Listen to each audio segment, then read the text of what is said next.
Hi, everybody. Very welcome to yet another episode of Captains Speaking. Together with me, Petter Hornfeldt, and together with me, I have the very handsome. Good afternoon, everybody. My name's Ben Watts, and Peter, how are you? So yeah, I am. I'm good. I mean, on a personal level, I'm good, but obviously, it's still a bit of a somber mood here. It's only been when we record this, it's only been 2 days since the tragic crash Mhm. of UPS flight 2976, which has dominated the aviation environment really since then, and that has had a profound effect on what you and I do as well. How Yeah, are you? yeah, very similar, really. I think this has affected anyone that works in aviation, involved in aviation in any way. Yeah. It's when anything like this happens, it resonates and it goes deep. And it's we're trying to get our heads around what's going on. But yeah, personally, as I say myself, fine. Been a busy week. And yeah, I think today, I mean, I think we've covered obviously in the live briefing that we did a few days ago what we know. We reacted live, and what do we know so far since then? It's 2 days in since we recorded this. What do we know so far? So there hasn't been any big breakthroughs. Basically, the timeline that we presented during our live stream just after this horrible accident had happened still stands. We know that the accident took place in Louisville, Kentucky, United States, on a flight that was bound with freight over towards Honolulu in Hawaii. It was flown by a 34-year-old aircraft that was first registered back in 1991. Back then, it was registered as a normal passenger jet flying for Thai Airways, and then in 2006, I think it was converted into an MD-11F, which is a freighter version of the MD-11, and used by UPS ever since. There's been no reports of previous incidents or accidents with this particular aircraft. And so basically, what we know, there was a lot of rumors, and there still is a lot of rumors flying around about what might have happened to this aircraft. But the only thing we know for sure is that the aircraft started its takeoff roll from runway 17 right in Louisville around 22:12 UTC. So that's 17:12 local time. And something happened to the number one left hand engine during the takeoff roll at some point. That's still to be confirmed exactly when and what happened, but the engine fell off. That much has been confirmed by the NTSB because they found the cowling and the core of the engine within the aircraft bound, or sorry, the airport boundary. And the aircraft then managed to get airborne, which would indicate that it probably happened at or after the decision speed of V1, but it only got slightly airborne. It yawed a little bit over to the left, which it would do when you Mm, lose an engine on that side. We don't know if this failure in any way, shape, or form had an effect on the two remaining engines as well. There's been ideas about potentially ingestion of fumes or debris into the remaining engines. That's to be confirmed.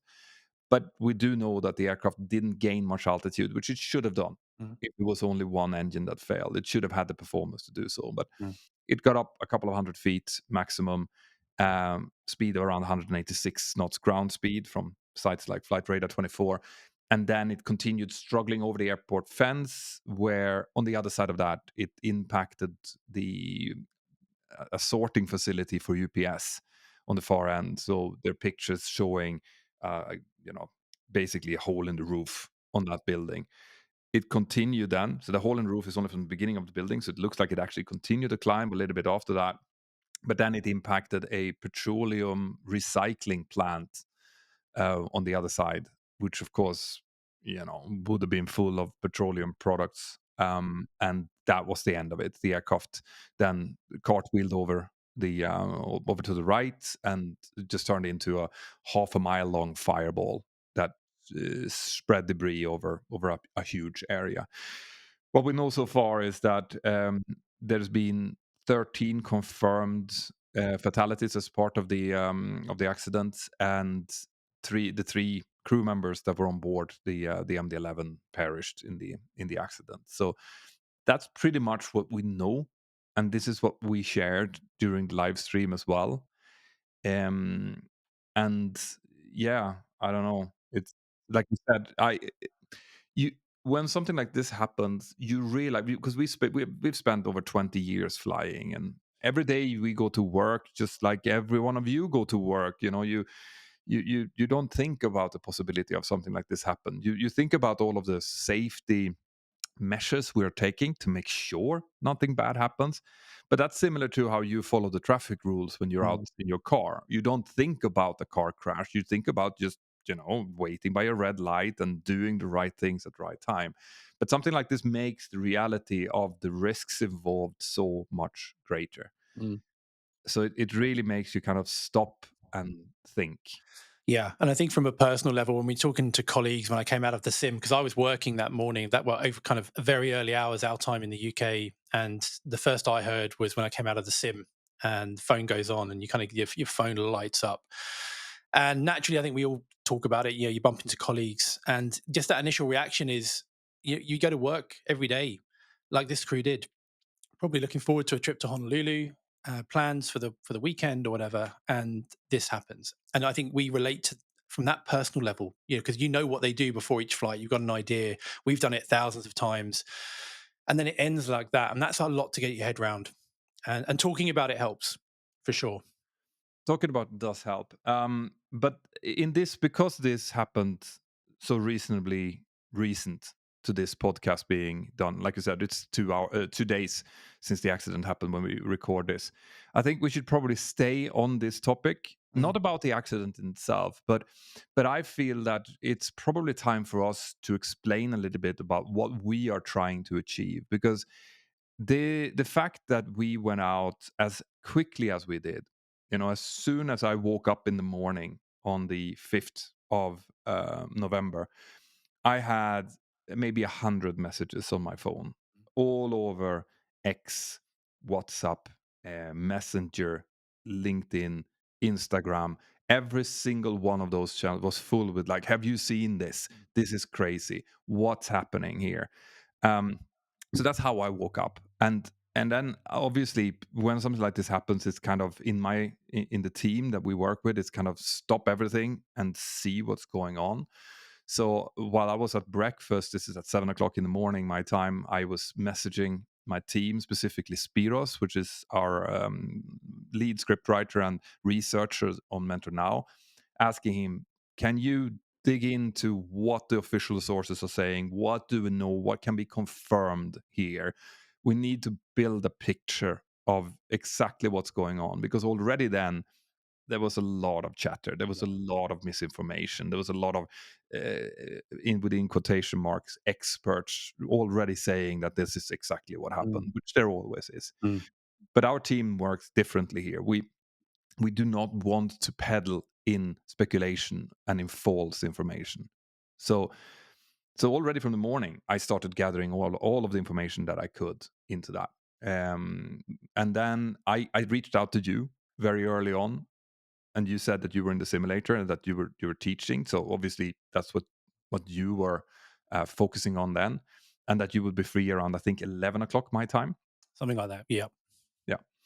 And during that time, while you were still working, I put together a script, or Spiros helped me put together a script for a short, just outlining pretty much what I just said now.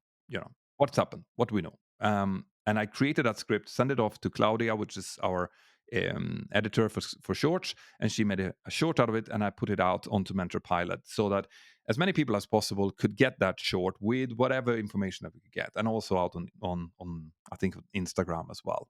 Right? That took it takes a few hours to put the graphics together and everything to do that. But then what? By that point, you were out of the sim, Yeah. right? So we had our first call, uh, and I mean, remember what the call was about? Yeah, so when Petter phoned me, I got a phone call. I got out of work, finished the debrief, got home, and then Petter and I had a conversation. We had a video call and just discussed. I was catching up because obviously I've been at work the whole time, so I'm getting in. My phone's going red hot through social media, through direct messages, going, "Have you seen this? What's going on? What can you tell us?" And so I'm trying to catch up myself here. So I sat down for half an hour that morning with Petter, just going through the facts of what we know.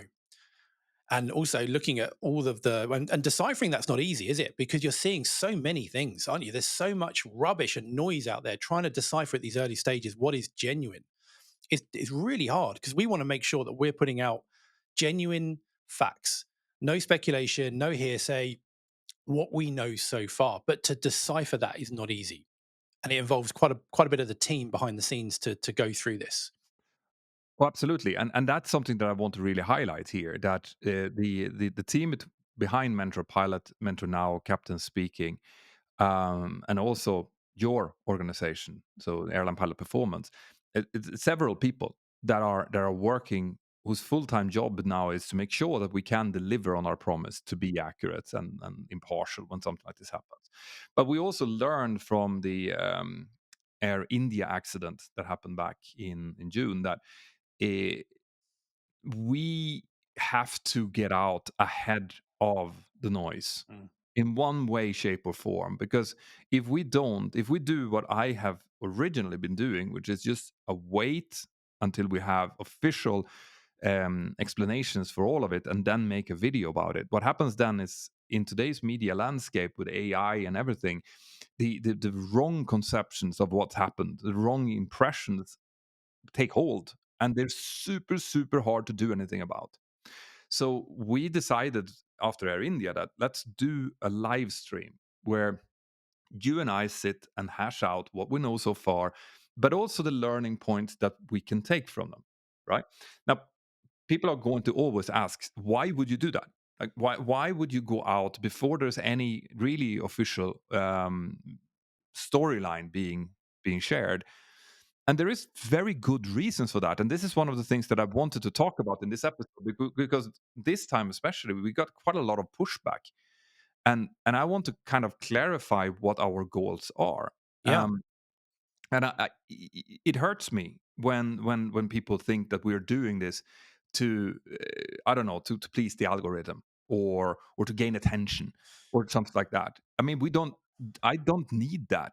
No, no, and people, it takes a lot of time and a lot of effort, and you know, the financial side of it is not. You don't do it for the money. There's no real gain there, is there? It's not it's not going to be a life changing amount of money just by sitting there doing a live stream.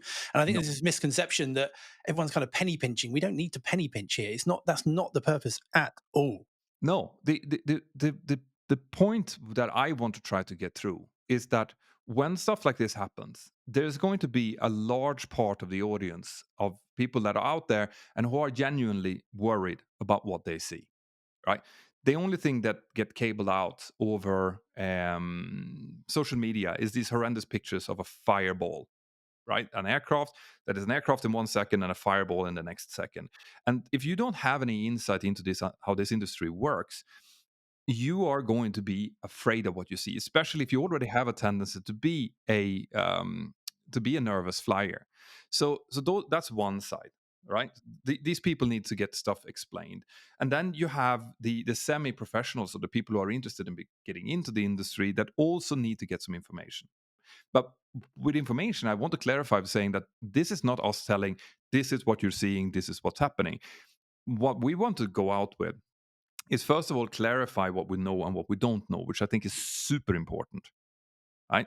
We have to make it very clear that at this point in time, already now when we are recording this, we don't know, and neither does anyone else. So do not listen to the people who say that they know what happened. There's going to be theories. Some of them might be right, some of them might be wrong. But at this point, we just don't know. So that's number one. Number two, and this is what we discussed on that telephone call, is like, what kind of learning can we share based on what we absolutely see here? So, Yeah, because a lot of questions that I got, a lot of people follow me that are nervous flyers and they're concerned and they're going on holiday. And, just because an engine fails, why does that mean a massive jet turns into a fireball? And people draw conclusions, understandably draw conclusions. You see an aircraft that loses an engine, it ends how we saw it tragically end in this event. Do the two correlate? Well, we've got to provide an answer for that. We've got to make sure that we provide actually what does go on, and that's where we can bring in our expertise and our experience to explain what does happen here. How do these takeoffs work? What do we account for? What happens if we do lose an engine? And that's what we can bring to this and dispel myths, because by not saying things, we let these fears grow. But by speaking about them and addressing them, we can give people knowledge. And if you've got knowledge, you can make your own conclusions. But without Yeah. that, things No, go south.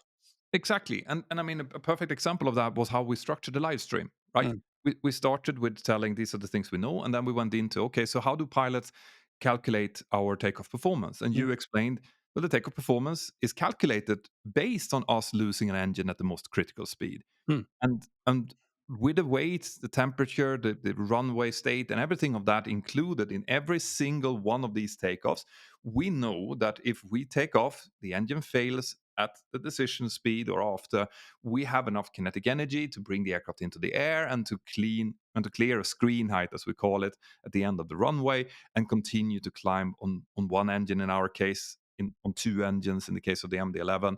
So we went into that kind of calculation. Now, clearly it didn't work in this case, and what that means for us is that we need to know more. Like, we now need to fact find why these calculations in this case failed, and that could be because of many things. It could be because of things like too high weight, we don't know. It could also be because the other engines were affected, or it could be something on the runway, or it could be that the engine that clearly fell off interacted with the aircraft in a way that actually made those calculations null and void.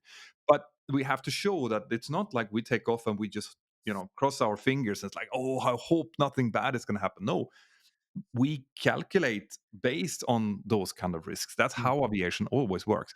So we talked about that. We talked about things like, for example, how do pilots deal with an engine failure after takeoff, an engine fire after takeoff? Is there a difference when there is an engine severe damage or an engine separation, which we know was the case here? So, as you can see, what we try to do with this live stream is not to go in and analyze the picture or the videos picture by picture, saying here you can see that this is falling off. No, it's about a general sharing of information about how aviation works that hopefully then makes people feel better. And then on top of that, I reached out through my network, which is pretty wide right now. And I knew, because I had been working on a previous video about the MD-11 just a few weeks ago, actually. I know a guy called Shem Malmqvist, who's a line training captain, or who was a line training captain on the MD-11. He's an accident investigator, and he's a professor, right? So I reached out to him and said, Shem, would you want, or would you be available to come on to the live stream together with me and Ben and explain from an investigator's point of view how they are going to work with this, so that people who are watching this live stream will be able to learn all of that, as well as mm, how the MD-11 handles, and all of these things that you could see on social media popping up, like mm, this is a death machine, it's a flying coffin, all the pilots say that it can't be flown. And he could dispel that. He could go out mm, and say, and actually, during the takeoff, it was quite benign. It mm. flew perfectly fine. Yeah, it's a bit tricky to land.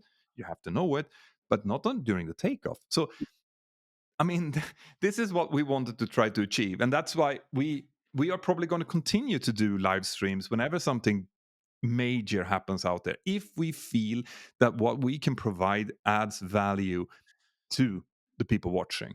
And I think, based on the comments that certainly I got after that, the vast majority of comments was very positive, very thankful, very grateful to shed this light onto the topics that we spoke about, so that they could form their own opinions, build a picture. Because when there's these gaps between NTSB reports, there's 24 hours of silence, maybe. People are like, well, what's going on? But by explaining what's going on behind the scenes, when there is an investigation, people know this is what they're doing. And people were very grateful. But that wasn't the entire story, was it? No, no, no. So I was obviously, as a content creator, especially with millions of followers, like I am, you're always going to get negative comments. Like, that's just part of the game. But this time there was quite a lot, or not quite a lot, but there were quite a few people that reached out and said that this is, it's horrible, it's distasteful, what you guys are doing is wrong, which is part of the reason why we kind of explaining now what the whole idea behind it. But I got a message that really kind of upset me. I'm not going to go through the whole thing, but basically the way that this person finished off this message was There's a line and you have crossed it. You should be ashamed of yourself. Show some respect. Mm. Hearing that, when when you're sitting doing live streams in the evening, working hard, trying to get all of the information out there, it actually hurts. Like it doesn't feel good. Now, in this case, I think he was referring specifically to the posts that we put out on Instagram, that I put out on Instagram, which included a thumbnail of an MD-11 with fire on his left hand wing. And I just want to make it very clear here to everyone that we do not use AI when we create these thumbnails. It's actually a thumbnail designer that works in the team that creates this. And the reason that we're not using real pictures is that platforms like YouTube, for example, will not accept a picture. Like if I would have taken a picture of the real aircraft on fire and put it up as a thumbnail, it would not be accepted. No, or it would significantly reduce it, wouldn't it? The reach. The reach, yeah, Yeah. because it's considered that's not right. So you could choose them between taking maybe a picture of the aircraft standing still on an apron, or a picture that you create through a flight simulator, like the way that I create my videos. So the reaction probably came a bit from that, and I do apologize because that was not my intention at all. And it should be very clear. I hope it's very clear from what we do that not showing respect is the last thing Mm, that we want to portray. mm. There's nothing that hurts me more than thinking that people out there think that I do not respect what has happened. It hurts me to my core. Mm. Simply because you and I both work so hard to stand out from the chatter and the speculation and the noise, to give facts and give genuine background information and data. Yeah, because make no mistake, we could well stay silent. Like the easiest thing that we could do is to do what almost everyone does, which is to not say anything, to go home, spend time with our families on that evening, just like any other evening. And the reason that I feel that, that I'm not doing that is because with great reach comes great responsibility. It's as easy as that. If I don't speak up and if I don't use the platforms that I have now to reach all of these people, both in the profession, pilots, that I think there's a lot of pilots listening to this podcast, but also especially people who are not in the profession but who want these type of answers. If I wouldn't do that, well, then that silence would be filled by someone else, and someone who would be interested in making money on it, and who would be interested in just getting the maximum amount of clicks possible. And the important thing to remember here is, on this point, Petter, is that we're not manufacturing this audience and this demand. People are coming to us for Yeah, answers. People are requesting this. What's yeah, going on? Our phones were glowing red hot that day. yeah, It's not like we're going to try and get some clicks here. People want answers, yeah, and that's what we want to do. We want to provide those answers as best as we can, and note and tell people what we don't know, so that yeah. they can decipher that themselves. And you will also notice that there are content creators out there who will be churning out video after Mm, video after mm, video on something like this. Even if there's no extra information out there really to be shared, which they also form a part of this. And as long as they keep themselves factual, I have no problem with that. But mm, what you'll see from me and Ben here on all of our channels is that we do a live stream like that, and then we will come with an update eventually, but only when we feel that there's something in that update that will actually shed extra light on the situation. So I have great respect for my friend Blanco Lirio, for example. I think he has a fantastic channel, and I recommend everyone to check him out. He is much more reactive. He doesn't spend as much time on graphics and stuff that I do. So we complement each other quite well. He will be out as soon as something come out. I mean, literally within a couple of hours from new information, and explain it. While I tend to utilize my team and try to put together things like graphics that will highlight what it is I'm trying to explain, and really really puts the emphasis on the end quality of that product that's going out, which is why in my case it will take maybe a week more before something comes out. But when something does come out, you can be absolutely sure that my editorial team has sat down and said, are we adding any value here? And if the answer to that is yes, there is a video coming. If the answer to that is not really, it probably won't be a video coming. No. And the proof there's in the pudding because, I mean, to put it into perspective, I only got probably maybe two messages before the live event saying that it was distasteful. I don't know how many you got. Probably, I wouldn't imagine a huge amount more. No, But the proof is in the pudding. I didn't get anything other than thanks after the live stream. So people had kind of preempted or had preconceived ideas of what we were trying to achieve there. But then as soon as we'd done the live stream, nothing apart from positivity. no, and that's the thing. I mean, you, you know, this is actually also something that I got a little bit of feedback on. It's like, why are you launching all of this on your all three channels at the Mm, same time? We have the ability to transmit live streams over all our channels at the same time, and obviously, I know that there might be some people who have only just realized that we have Captain Speaking, for example, and that's the first interaction with the Mentor Pilot brand that they have. So there might be a few people on Mentor on Captain Speaking that doesn't even know that I have some other YouTube channels, and equally true on Mentor Pilot, who have no idea that Captain Speaking and Mentor Now exists. So, in order for us to get maximum reach with this, what we feel is super important information in a situation like this, we will broadcast on all three channels simultaneously.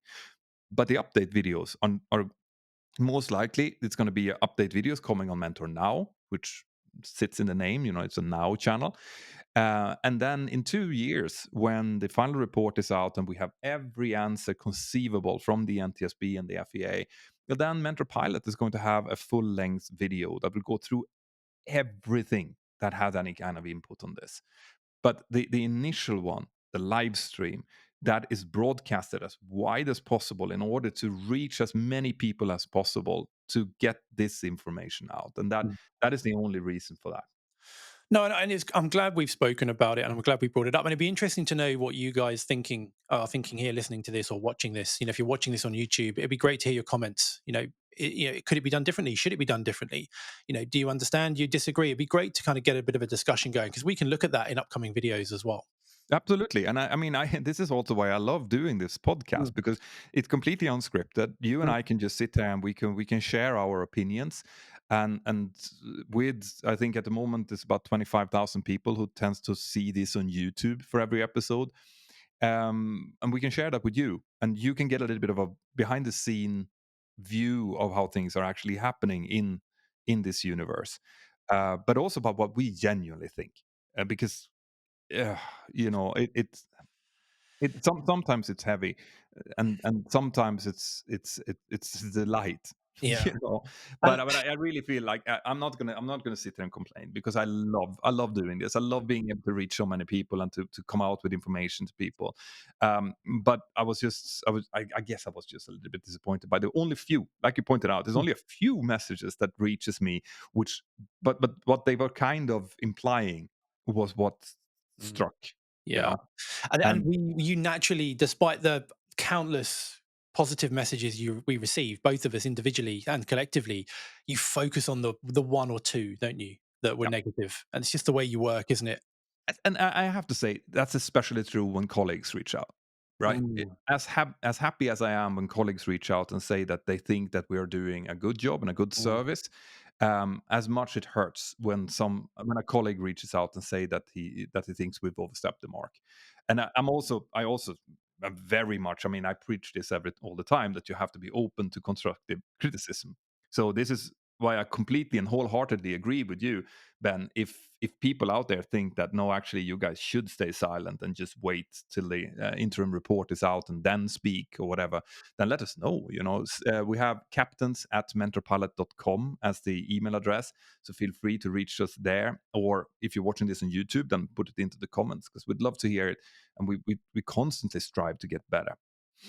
And on the note of getting better, let's talk a little bit more about investigations because Shem Malmquist, he was sharing some really mm, interesting ideas, not ideas, but basically methodology for mm. how an air crash investigation actually happens.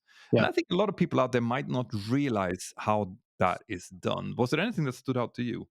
Yeah, the main thing that stood out to me, because it's been echoed via the NTSB updates that we're getting daily at the moment, sometimes twice daily, hopefully. But the sheer objectiveness of everything that's going on, and how that every single element of it needs to be verified, is never taken on face value for obvious reasons.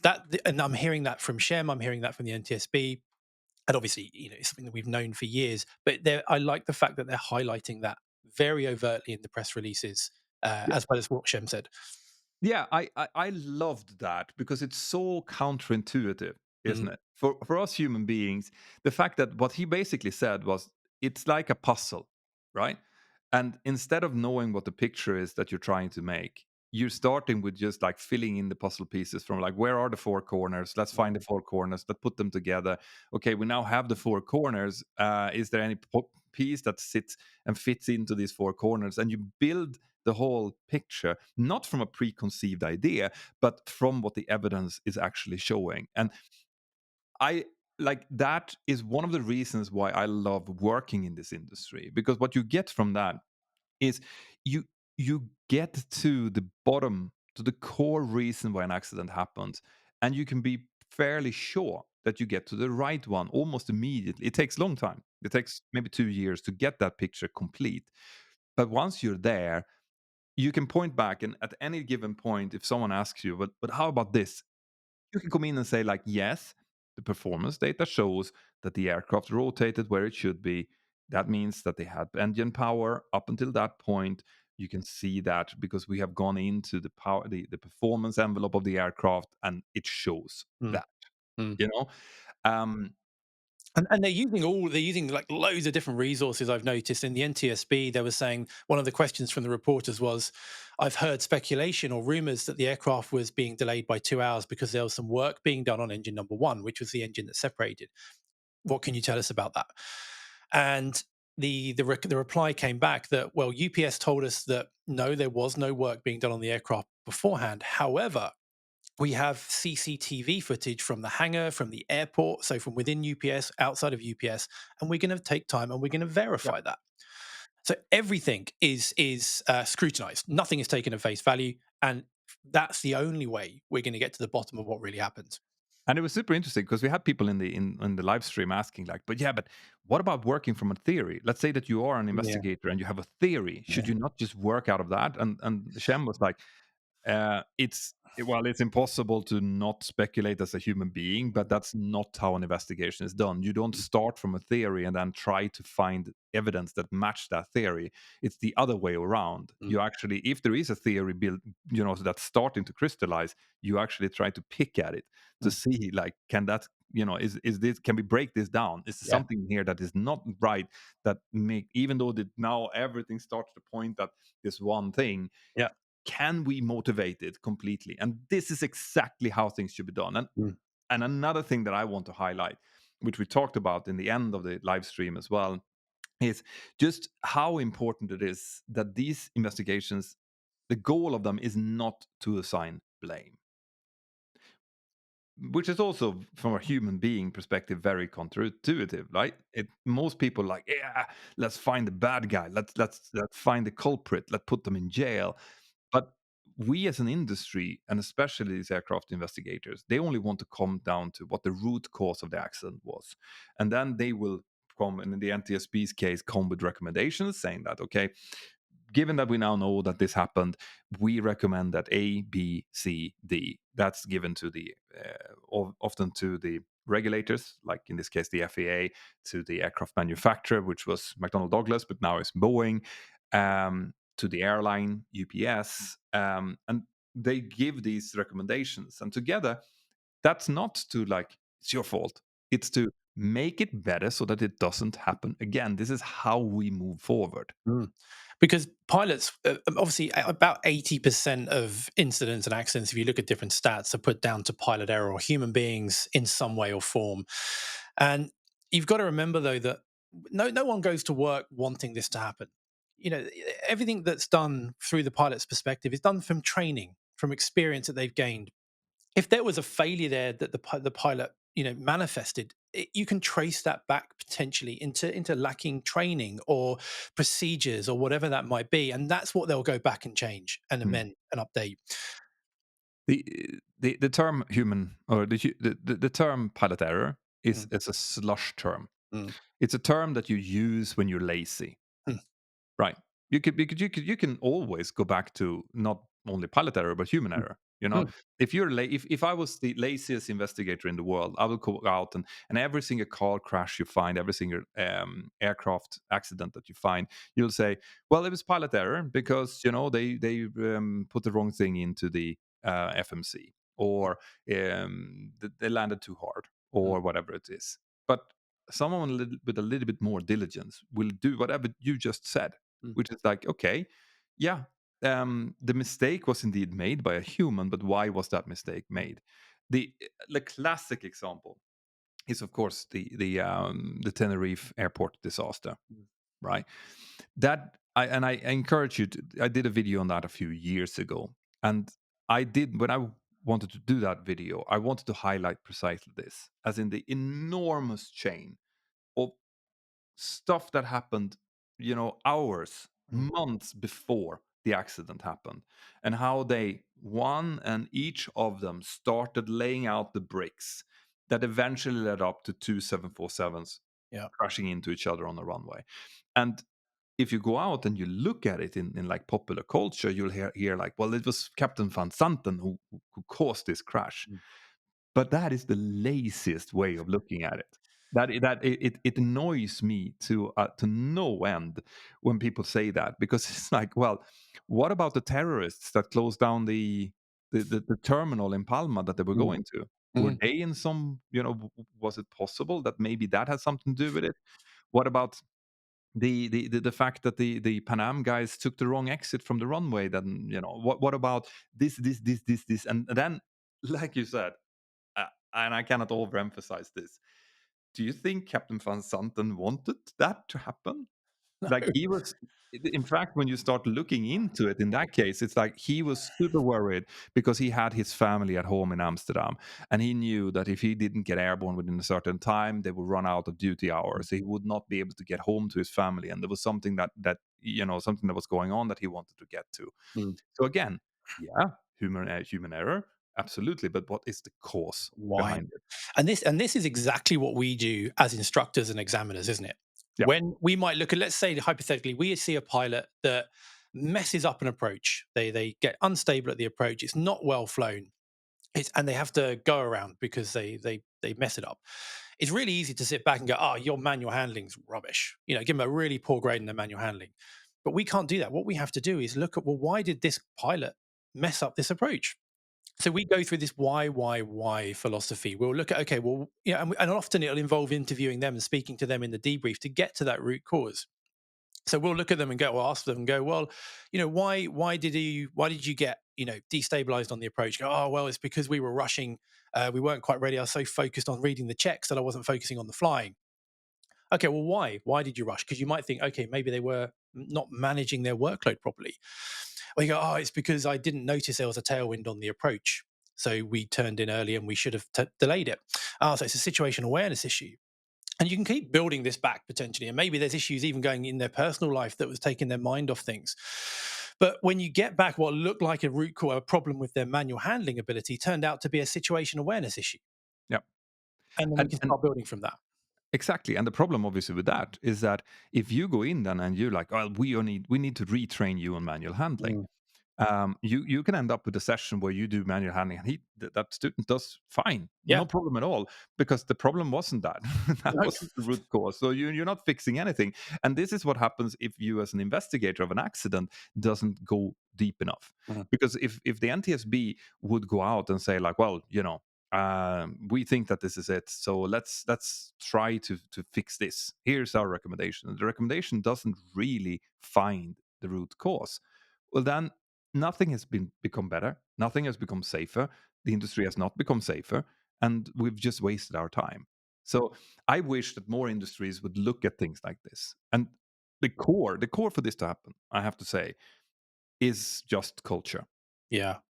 It's without the people that are involved in the industry feeling that they can speak up when they see something that's dangerous and Mm, report it, and mm. without people taking that seriously and wanting to make it better, you can never go forward.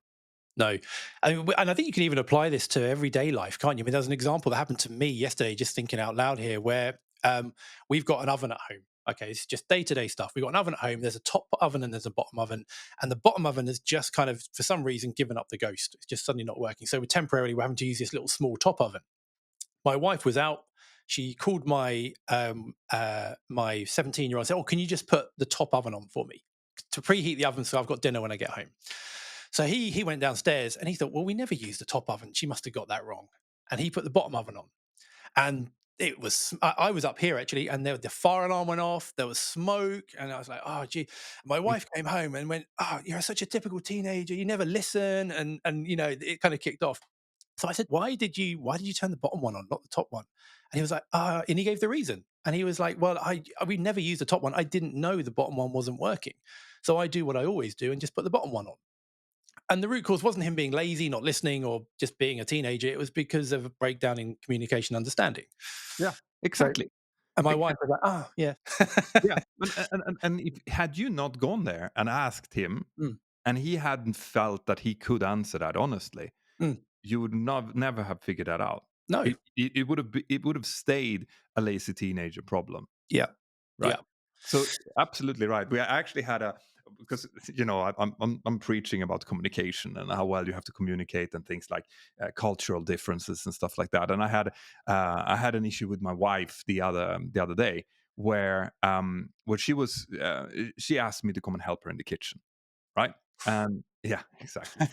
And I came there, and she's like, "Okay, we have to fill up the dishwasher." So I'm started to fill up the dishwasher, yada yada yada. And she went out for a second to the other room, and then came back, and from behind I could hear her like, "No," and like, "Ah," and then an expletive and like a swear word in Spanish came out, and she actually started me because I didn't first of all I didn't know that she'd left, and when you hear someone scream at you from behind, you think that Yeah. you've done something, you know. But what it turned out to be was the fact that she had already cleaned part of it, you know, part of the stuff, and she thought that I was now putting that into the dishwasher, and she reacted like that, like a Latina bomb. You know, she's a Spanish girl. She's she's hot blooded, and she reacted that. Now, me being Swedish, I'm like a turnip. You know, like literally, like that's what she sometimes says. Like, do you have like turnip juice in your veins?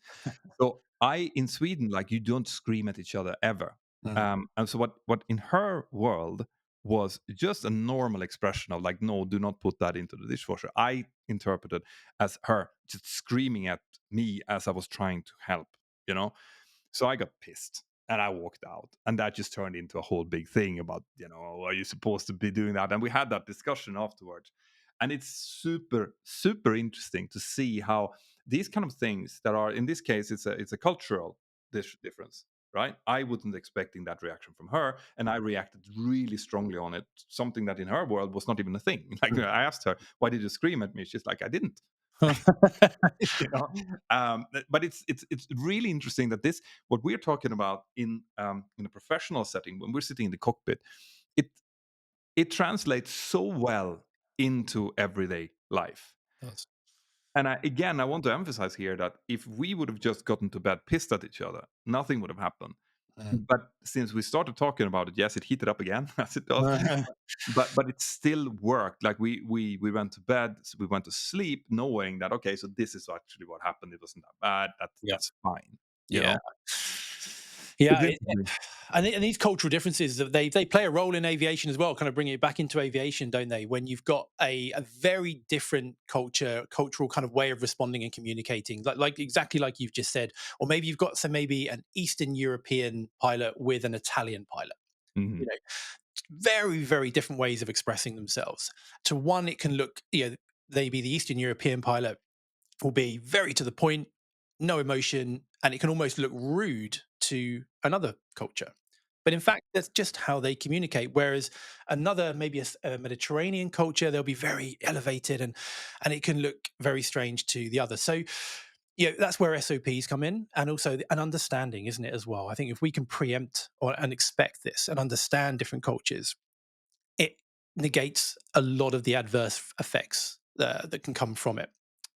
For sure. This is why we have standard operating procedures. This is why we have standard callouts. Mm. This is because we understand that this happens. If you work in a huge airline with many, many different cultures, it's inevitable that you're going to run up against these things, and they do create friction.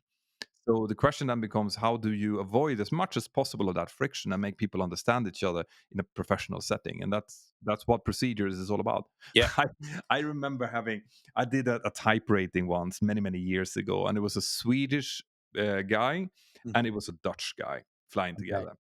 Now you know what I mean, Yeah. what with that kind of combination, right? It's interesting because the Swedes and the Dutch are actually fairly similar in the way Mm. that they speak, and actually the languages sound similar as well. Mm. We don't understand a single word of what we say, but they sound they're melodic, they're similar, right? But the Dutch were known back then for being very direct. Right, they were especially they were coming from a specific flight school that was basically teaching them that you are captains in making, we are expecting you to be speaking up all the time, and you are likely right when you speak up, right? Which is a good thing. I mean, it comes from the right place that they are supposed to be assertive. They're supposed to speak up, but it had translated into them speaking up about basically everything all the time. Right. Now, the problem with that, as we've talked about in previous podcasts, is that if you are being constantly corrected by someone, even when stuff is not important, you're being corrected on silly stuff, eventually you're going to start getting annoyed. Yeah. Right? That's just the way it is. Yeah. So this is what at that period of time the Dutch first officers were known for. They were doing that, and and captains were kind of, it was an internal joke on the captain's side that this was happening. But this was now two cadets. All right, they have similar. There's not supposed to be any authority gradient between them. You know? Uh, but on the other side, the Swedes, we are built, and our culture is all about avoiding conflict. Right? The Swedes are known for not wanting to take conflict unless it's absolutely necessary. It's really funny because when I'm out driving with my wife, she sometimes goes over and honks the horn when I am driving because she gets so frustrated that I'm not doing it, you know. But I don't, because I only honk the horn for safety reasons. I Yeah. don't do it because I can get pissed off at someone that drives too slowly or whatever. So that's the Swedish way of being. So now, if you combine these two, one that doesn't want conflict and one that really wants to kind of emphasize that, a, in this case, it's probably because he wanted to show the instructor that he knew, you know, that this could be done in a different way, but also because they had been taught that you're supposed to be assertive and speak up. I had these guys over a number of sessions, and the Dutch guy was there. It's super good, by the way, really skilled pilot, right? And he was constantly, when he was pilot monitoring, he would be like, maybe you want to take flaps one now, Mm. maybe you wanted to use the speed brake a little bit, maybe you wanted to use level change. Basically half a second before, you can Yeah. almost see the fingers going towards it from the other pilot, and then he was reminded that he should be doing what he was about to do. So the Swedish pilot, just you could see him start just sinking down, you know, just crunching together. And that kind of, you can see when someone starts getting angry because of the way that their body language are getting angrier and angrier, right? And then at some point they were on approach, and the Swedish pilot made a mistake. Right? He did some, maybe, I think it was during a go around and he forgot something or something that actually was a mistake. The Dutch pilot spoke up, and the Swedish pilot exploded. Oh. You fucking guy, and tore into him, like really, like I just forgot about they were in the simulator and the go around, all of that just stopped, and he just Oh. went for it. And this was super interesting because I was sitting back there, not smiling No. because I thought, but I enjoyed it. But because I had seen this coming, so Mhm. from a debriefing point of view, this was like the best thing that could have ever happened. Yeah. So I let it continue. We got them back into the debriefing room, and I sat down with them, just looked at them, and facilitated the way you're supposed to. I was like, okay, so let's say this guy was called Michel, the Dutch guy, and let's Carl, the Swedish guy. Like, Michel, how did you perceive that? And he was like, "Yeah, I don't know. I mean, I'm sorry. I thought he missed that, and I was, I wanted to show him that he had, which was correct. Like, Yeah. that was correct." And the Swedish guy, Carl, who had not said anything about the previous things, he was not. You could see him sitting with his head down because he realized that he was wrong, Mm, right? And he thought that he was going to get the bollocking of a mm, lifetime from the instructor. So he was like, "Yeah, no, I don't know. I don't know what happened, mm, because there's no, obviously he was wrong." mm. So, and for me, as an instructor, I don't know if you're watching this on YouTube, you can see how happy this makes me, because I could then sit down. It's like, so Michelle, why would someone react like that? You think? And he had no idea. He was like, Mm. I don't know. This is super weird. I don't know. Maybe he has problems. And I was like, no, because you have been annoying him for like 3 sessions now. 3 sessions straight, you've been pointing out things that he should be doing when he was about to do them. You've been pointing out stuff that does not need to be pointed out. And I have been from the back seeing this building up, right? I've seen it happening. And the fact that he now exploded when he shouldn't have, that is just a reaction to what has already been happening for a long time already. So, yes, Carl, that was not the time to do it. We don't, when we have conflicts in the cockpit, we wait until we are with the parking brake set on the ground and then we take it up. We don't do it during flight. But the fact that it happened is completely understandable. Mm. Yeah. And it was beautiful to see, because you could see, when you see in a student that the lights goes on, Yeah. that Yeah. is like, oh, Yeah. I Because have. nobody wants to be that guy, do they? Nobody wants No, to be that guy. and And nobody wants to fly with that guy. no, And no, and and the fact that you can fix it in a training session, the gold. fact that you can catch that early, so that he is going to forever. This Michelle guy, which is Mm. not his name, by the way, um, is forever going to remember the Yeah. way that Carl interacted, the way that he reacted to it, and Mm. what it can lead to Mm. if you do not kind of temper the way that you provide feedback. Mm. Right? Yeah. It's an extreme version of calling wolf, Yeah. right? If you do it all the time, it doesn't work. When No. you want it to work, it can have the opposite effect. Mm. For sure. And I think it's quite common. We do see, yeah, I've seen very similar things. I've seen different reactions. I've not seen it blow up in the flight deck like that. But it was, again, it was, I don't want to sound horrible about Dutch people. It's not that I've got some great Dutch friends actually, but it was a very similar dynamic. And it was an Italian FO. And again, it was a type rating course. So again, a very, very. I was listening to you, thinking, "My goodness, this is very strange." But and in the back, I can see the same kind of dynamic. But rather than kind of anger building up, the guy got upset, and we had a break, and the guy just went out the sim around the back of the sim. The other guy went off to go and get a coffee, and I went around to get him, and he was not sobbing, but you could see he was visibly upset. And I said, "Look, tell me, what's the story?" I knew what the story was, but I wanted to kind of hear it from him. But again, we got to the root cause of it, and the other guy had no idea. Again, we got back into the briefing room, and he was completely shocked that this was the case because they've been working together now. This was like fixed base 7 or something like that, which was the seventh sim session of the course. And this had been building up and building up, and it wasn't so much anger this guy had, but it made him feel like he was hopeless. That everything he was doing, he needed to be corrected and told that he was doing it wrong. But the other guy's intention was perfectly good. He wanted to help him, he wanted to correct him, and he wanted to make sure it was done right. But the constant correction just drove this other guy to the point that he broke down. Yeah. But I, from that, we built back up. and it's super. I mean, this obviously people that are listening to this. You are going to be in similar situations. You might be that guy, or you might not be that guy. You've definitely met that guy, right? So it's super important to remember that these kind of things, they happen all the time in real life as well. Very often, maybe some of the things we do have unintended consequences. Some of the ways that we act around our friends, our family, our teammates, are going to be perceived in a different way than you want to. And the only really way to know that this is happening, again, is to have an open conversation with the people that you have around you, and really be open to taking criticism. And I do think as well that people need to be more perceptive sometimes of body language because I could see this as you could. You could see how Carl was reacting, Yeah. to this, as I could see the FO. But in both scenarios, and this is nothing to do with Dutch. This is just this is a different culture. This is different cultures merging.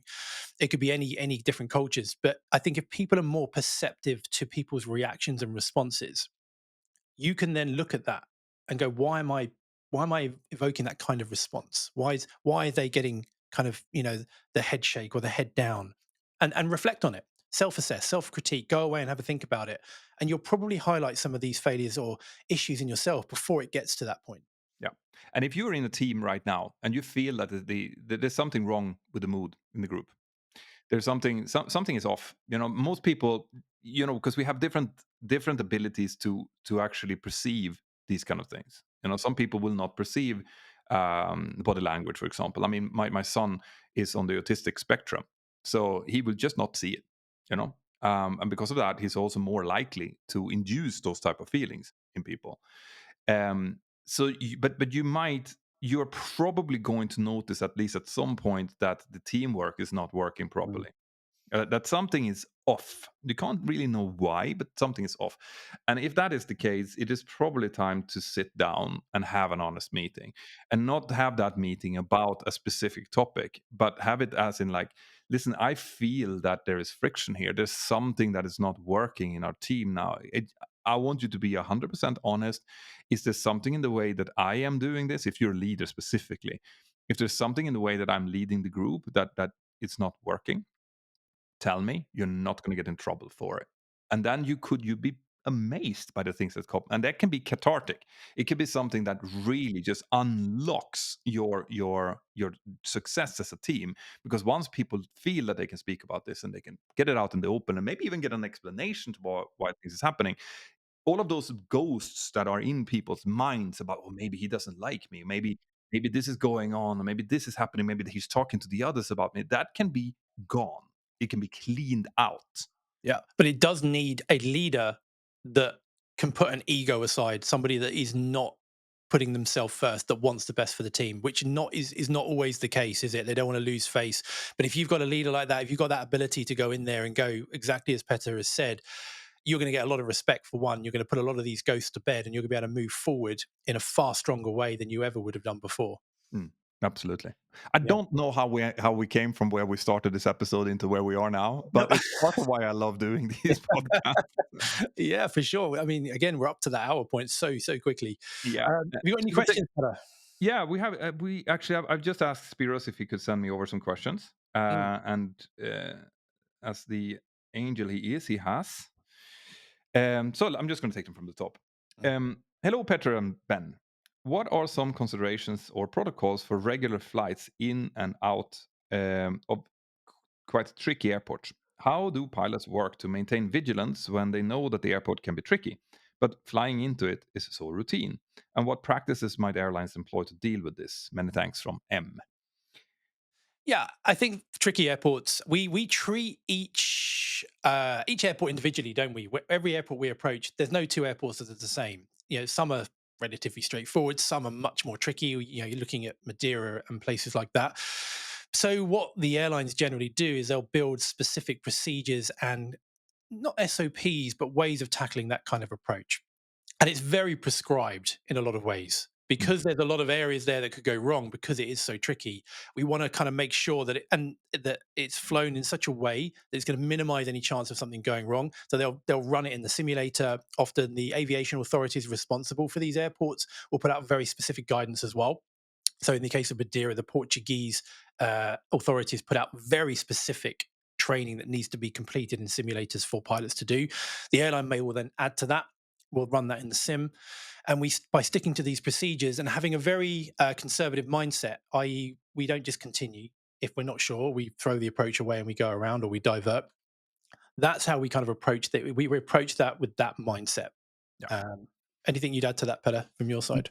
No, not really. So No. basically, there are levels of them. We tend to categorize airports in different Mm. categories, and the most tricky ones are the ones that you're talking about, which actually do have briefings and sometimes similar to training. And then you have the ones that are below that doesn't require any specific training, but we know are tricky.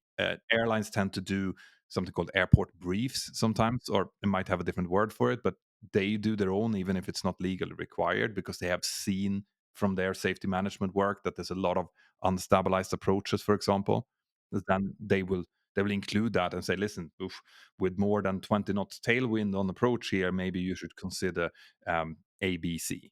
Yeah. You know, Yeah. so we do this. It's and also it should be said that once you're really familiar with a tricky airport, it's not really that tricky anymore. No, no. You speak to the pilots that are operating based in Madeira. It's just what they do every day. Yeah, But if you or I go there, it's a big deal. exactly. Yeah. So, hi captains, who cleans the instruments and controls in the flight deck? Do you clean them? An engineer, specially trained cleaners, or anyone available with a damp cloth? Do you know of any incidents caused by cleaning of controls? David Rendell, ex cabin crew from the 80s and 90s. Hmm. Cool. I mean, I can only speak from what I know from my side. I mean, flight decks are filthy generally. Yeah. If you look at the state of flight decks, they're pretty bad. But they're not cleaned by regular cleaners because of the implications of knocking things, switching things that they shouldn't be doing. Typically, it's an engineering function Yeah. that, and there is a specified period of time that it needs to be cleaned. But that people touch screens. They're not touch screens, but they'll be pointing them. So when the sun shines, there's fingerprints all over them. So we typically clean that kind of stuff ourselves. But yeah, I mean, it's any other thoughts from your side, Peter, on that?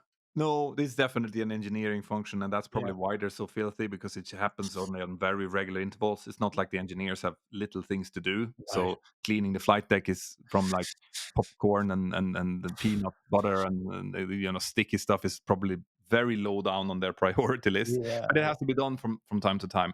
Yeah. I used to have I didn't really I we had those wet clothes. Mm. Remember the Yeah, I ones do. that are like you can't use them on the screens, but you No. can use them on the buttons. And I Yeah. remember that I used to fly with captains when I was Yeah. a first officer who had as their hobby Yeah. to, to clean the flight deck. I Right, know. literally, we were up in cruise, and they would be. We call them, they were part of the cleaning club, Yeah. and they would be sitting and going like starting from the very back, and then just meticulously cleaning every single knob. And they're white in the Yeah. Boeing. The problem is that they're normally gray because they're Yeah. so dirty. Right, so they would be cleaning down, and at the end of the day, you would have a perfect line because they refused to clean on the right side. So, so they wouldn't clean the whole thing. You would just have half of the cockpit being completely clean and half of the cockpit being completely gray Oh, if you didn't, join into the activity. yeah. So, I so and then I remember had captains that had a little brush that, Rush. that Yeah. would be brushing because they're static, the screens, so they attract a lot of dust. Yeah. You'd have someone with a brush that was brushing down the screens to make sure that you could see it well. But you'd have all kinds of weirdo stuff Yeah. going on. I remember during COVID or when we started flying after COVID, I thought, you know what, I'm going to be responsible. I'm going to bring some like antiseptic wipes to wipe bits. But you realize very, very quickly that there's no way on earth that you're going to wipe everything away. Uh, It's too much. You'll be there all day. So I gave up very quickly on that. I actually did for a while, and I think especially around COVID, you'd be cleaning off like the main things that you'll be touching all the Yeah. time, like the thrust levers, the yoke, Yeah. obviously, the buttons on the ACP panel as Mm, well, and obviously everyone takes their own headset, so yeah. we don't share headset. There is a headset there, but everyone Mm, has their own because of mm, hygienic reasons. But mm, it is a filthy place. yeah. If you go in, you'd be shocked. Most Mm. of you that goes in, if you would look at this, the floor beneath. Like I actually loved what Shem was talking about in the live stream when he found a whole 2 liter Coke Oh, bottle behind the rudder pedals shit. in the I'm going to cockpit. be looking from now on for Yeah, yeah, yeah, sure. yeah. And I Yeah. think I think literally, like if you go through and start looking for stuff in the cockpit of like, let's say you have a fleet of 100 aircraft, you'd find torches, Yeah. like flashlights. You'd find key rings, you'd find car keys, you'd find headsets, you'd find wallets, you'd find telephones, you'd find everything. Popcorn, food, Oh, half-eaten sandwiches. Like it is not. It is nasty. I remember part of what we do before we go flying is a basic security check. So down by next to me is there's like little cubby holes, as you know, Petter. We have keep things like fire gloves, and you can keep stuff in there. And I just have a reach down, make sure there's nothing in there that shouldn't be, and I can put my sandwiches in there because it keeps it cool and stuff. And I remember putting my hand in there, just innocently putting my hand out, and there's this cold like mush in there. And I bring my hand out, and there's like this 3-week-old banana that had basically been squished. I'm like, "Who the hell, guys? Come on!" you know, Yeah, it's yeah, yeah. No, awful. I think in a perfect world, those things should be cleaned. I don't know how often they clean. I know. If you're an engineer out there, Yeah, I'm sure that you're going to put it into the comments. yeah, I'd love to hear actually if you have cleaning, because when I was working as a ramp agent, I cleaned aircraft, right? But we only cleaned the cabin. So I'll be yeah. there and vacuum cleaning and putting out, taking the stuff out of the seat pockets and stuff. But we never touched the cockpit, No, obviously.